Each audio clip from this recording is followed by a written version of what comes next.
je continue quand même. Le seul moment du débat où on peut se permettre, autre chose que du rationnel, c'est sur de l'ouverture.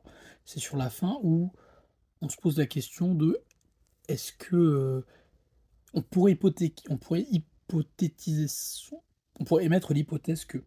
Et ça, là, c'est un autre sujet. Quand on commence à réfléchir: «Ah oui, mais est-ce qu'il y aurait ça?» Là, on se le note. Là, on réfléchit, puis là, on s'apporte des hypothèses. Mais il faut pas que ça soit le cœur du débat, ça. Parce que le cœur du débat sur des hypothèses, c'est jamais, c'est intéressant. Honnêtement, ça amène une effervescence, ça mène quelque part, souvent.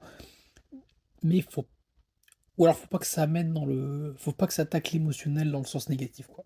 Parce que si ça commence à amener dans l'aversion du sujet, dans la colère, dans l'énergie: «Oui, mais tu tort, oui, mais c'est débile de penser comme ça».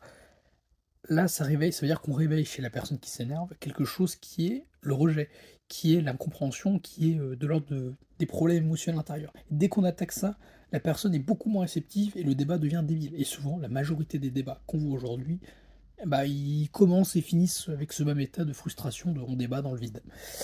Parce qu'on débat sur de l'ego et pas sur de la construction d'informations et voilà. Souvent les débats qui sont basés sur le jugement, de l'avis de quelqu'un, c'est ça, parce qu'en plus, il y a vraiment une notion de perception, quoi. Chacun sa perception des choses et tout est bon, juste faut changer d'angle. Et les gens changent pas d'angle, donc ça mène nulle part. Les débats, c'est conçu pour construire et ça, faut l'intégrer parce que aujourd'hui, le débat, c'est considéré comme un jeu de combat. Qui a le plus raison? Qui gagne? C'est pas ça. Le but, c'est que tout le monde gagne. Le but, c'est que chacun apporte une information à l'autre et honnêtement, hein, celui qui gagne dans un débat, c'est pas celui qui est le plus manipulateur, c'est celui qui a le plus d'informations. Si vraiment on parle de gagner, c'est ça la logique, hein. Et justement, le but, c'est d'apporter de l'information à l'autre, qu'il y ait un échange à la fois de questions, d'affirmations et de toute façon, on arrivera toujours à un moment où, bah, en fait, le débat le plus basique, c'est vraiment: «Tu as telle info, j'ai telle info», on les confronte, on arrive à un résultat entre 2. Et pour les débats abstraits, ceux qui durent longtemps et qui s'intéressent pas, genre les philosophies, les religions, les doctrines, enfin tous les gros conflits d'intérêts, les débats n'avancent jamais sur quelque chose de vraiment constructif, à part pour celui qui regarde et qui prend du recul, ou alors celui qui parle et qui prend du recul. Mais généralement parce que le sujet de base déjà il est pas les gens définissent pas les termes.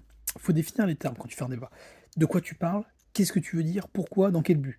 C'est comme en scientifique, tu fais ce qu'on appelle dans les essais cliniques, tu as putain, ça doit avoir un nom, mais un postulat, un protocole, voilà, un protocole. Tu respectes un protocole pour parler avec l'autre et on avance et on construit un truc et le débat doit être rapide.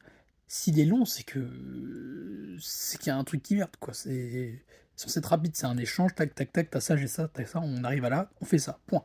Ça marche pas, on refait, on réétudie, tac, tac, voilà, point final, on avance, on avance, on avance.